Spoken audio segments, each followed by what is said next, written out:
back. There we go. Sorry, I didn't mean to interrupt you, Mash. No, thank you. I'd rather not have to say things twice. Yeah. Okay, it's back up. All right. Loading still, but I apologize for that. Let me know when we're.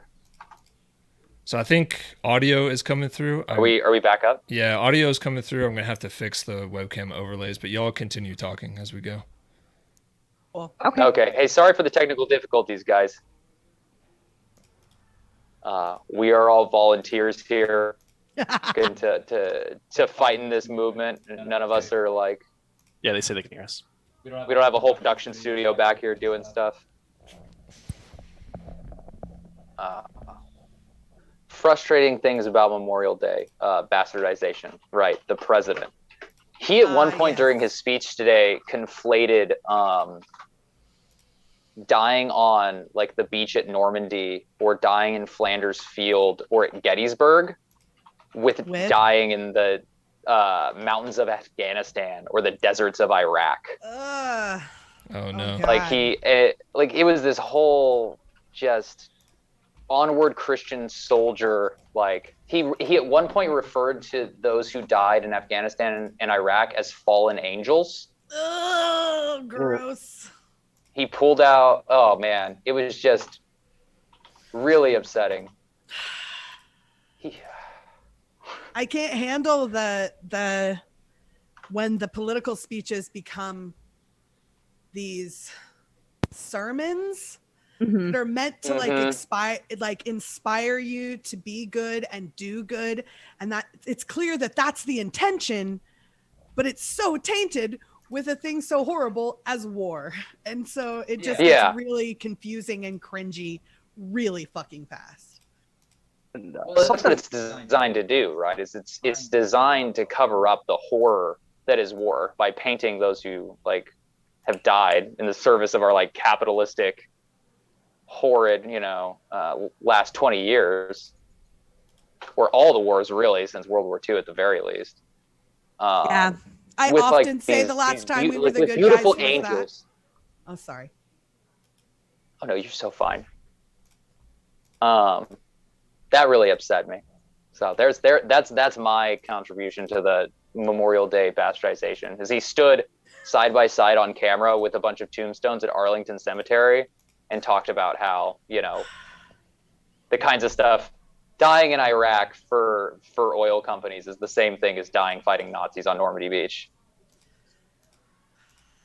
Another thing I wanted to bring up about Memorial Day is like everyone, so obviously it's about like deceased and fallen military personnel, right? So but it's like, so I guess fact, right? In last year there were more deaths at the National Training Center, which for those who might not know, that's like a gigantic chunk of the desert where you basically do simulated war with like China or Russia or whoever the boogeyman of the flavor of boogeyman the day is. Exactly. Yeah. But more people died there at a training event than they did in Afghanistan and Iraq, so it's like like everyone wants to focus on like these soldiers who go and they die in a glorious battle sacrificing their life for the homeland, but like no one talks about, I don't know, I knew when I was in Fort Bliss, right, stationed with 1st Armor Division, we had a captain who got pretty horrible, but we had a captain who got ran over and like just ripped in half by like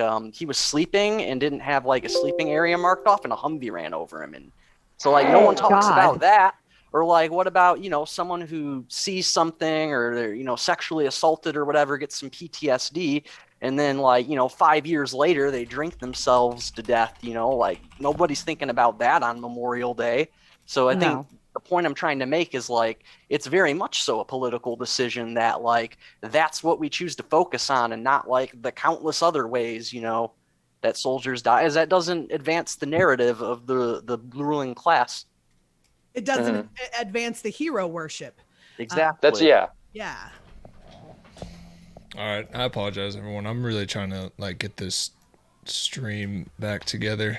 It is. Dude, you're all good. Oh, great! It looks great right now. Oh, no, it doesn't. But all right.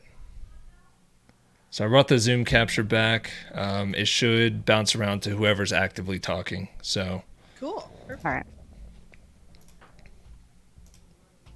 I believe. Anybody else got any other examples?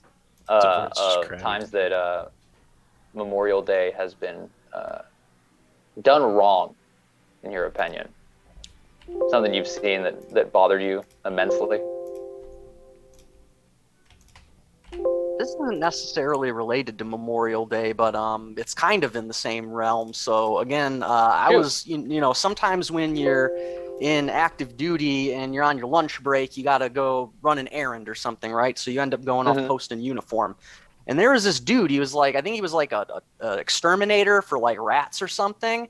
And he got out of his work van and, you know, he was like covered in sweat. You could tell he had a hard day of work and, you know, he had a long day to go ahead of him. And he's like, hey, man, you know, like, I just want to thank you for defending our freedoms and blah, blah, blah. And I looked at the guy and I'm like, sir, like, I really appreciate the kind words and I know where you're coming from, but I'll be real with you. Like, you probably work harder on a day-to-day basis and actually like improve people's lives, you know, whereas I dick around in the motor pool and like, you know, avoid being seen by first sergeant. Right. So it's, people don't even realize, like, I don't know. Yeah, the hero worship has never made any sense to me. Even when I was still like drinking the Kool-Aid, I felt terrible when anybody thanked me for my service. Are you kidding me? I fucking loved that shit. When I was active duty, I felt like the coolest motherfucker in the room. No matter where I went, everybody likes me. It's so gross to look back on that. I feel so ashamed of drinking it, just being like, as much as you can give me, I'll take it. It's so gross. The soccer mom that brings Capri Suns to soccer practice. Mm-hmm. That Damn level right. of cool. Yeah. That level of cool. That oddly makes sense. Like, oh, yeah. I cannot unsee it. Yeah, mine would be growing up in high school. I grew up in Kentucky, Louisville, at least.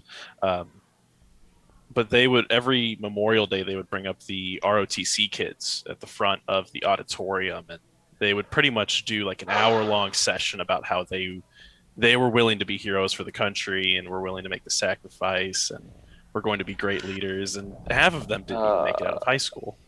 The younger you start brainwashing people, the more likely they are to believe it. Yeah. Am I wrong? Oh, yeah. I think that's true. So. Yeah. Oof. You just brought back some memories, man. When I They was get you growing early. up, I didn't know that Memorial Day had anything to do with military service. I grew up in the country in Oklahoma. There were no bases nowhere near us. And I thought it was just a day that you remembered dead people. Like, because we went to the cemetery every year, but I didn't